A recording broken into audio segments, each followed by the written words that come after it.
अब आपको ड्राइवरलेस गाड़ियों के चमत्कार और अत्याचार की दो कहानियां दिखाते हैं। चमत्कार की खबर अमेरिका के फिलाडेल्फिया शहर से आई है, जहां 33 साल की एक महिला ने ऑटो पायलट मोड पर चलती एक टेस्ला कार में बच्चे को जन्म दिया। 33 साल की यूराना शरी अपने पति के साथ अपने बच्चे को स्कूल छोड़ने जा रही थी। वो गर्भवती थी और अचानक उन्हें प्रसव पीड़ा होने लगी। तभी उनके पति ने जीपीएस पर अस्पताल की लोकेशन डाल दी, लेकिन सड़क पर ट्रैफिक बहुत ज्यादा था। उनकी टेस्ला बहुत धीरे धीरे आगे बढ़ पा रही थी।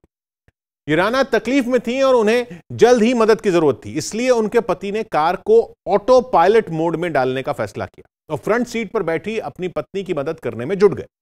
इस बीच उनकी गाड़ी अपने आप आगे बढ़ती रही और अस्पताल पहुंचने से पहले ही उन्होंने ऑटो पायलट मोड पर चलती उस गाड़ी में अपने दूसरे बच्चे को जन्म दे दिया। इस बीच किसी तरह यह गाड़ी अस्पताल तक पहुंच गई और नर्सों ने फ्रंट सीट पर बैठी यूराना की गर्भनाल काट दी। जब यूराना अस्पताल में दाखिल हुई तो वहां मौजूद स्टाफ उनके बच्चे को टेस्ला बेबी कहकर बुलाने लगा। हालांकि यह घटना सितंबर महीने की है, लेकिन हाल ही में यह खबर जब फिलाडेल्फिया के स्थानीय अखबारों में प्रकाशित हुई तो यह वहां हेडलाइंस बन गई।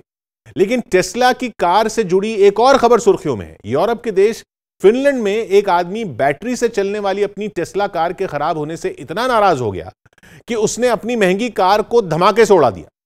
बताया गया कि उसकी कार में कुछ गड़बड़ी थी, लेकिन जब वो मरम्मत कराने के लिए वर्कशॉप पहुंचा तो उसके होश उड़ गए, क्योंकि वहां उसे लाखों का खर्च बता दिया गया, जिससे वो इतना भड़क गया कि उसने कार को ही धमाके से उड़ा दिया। यही नहीं, उसने इसका वीडियो भी बनाकर जारी कर दिया, जिसमें कुछ लोग टेस्ला की उस चमचमाती कार में विस्फोटक लगाते नजर आए।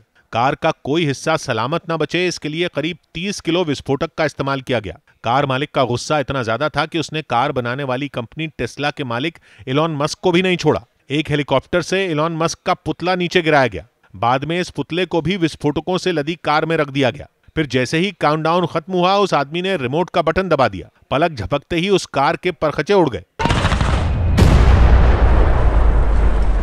कार मालिक ने बताया कि करीब 1500 किलोमीटर चलने के बाद ही उसकी कार बंद हो गई, लेकिन जब वो उसे लेकर वर्कशॉप पहुंचा तो वहां ठीक करने के बदले 20,000 यूरो यानी भारतीय रुपयों में करीब 17 लाख रुपए मांगे गए। जिसके बाद उस आदमी ने इतना पैसा खर्च करने के बजाय कार को उड़ा देना ही बेहतर समझा। हालांकि इसके लिए भी उसने अच्छी खासी रकम खर्च की।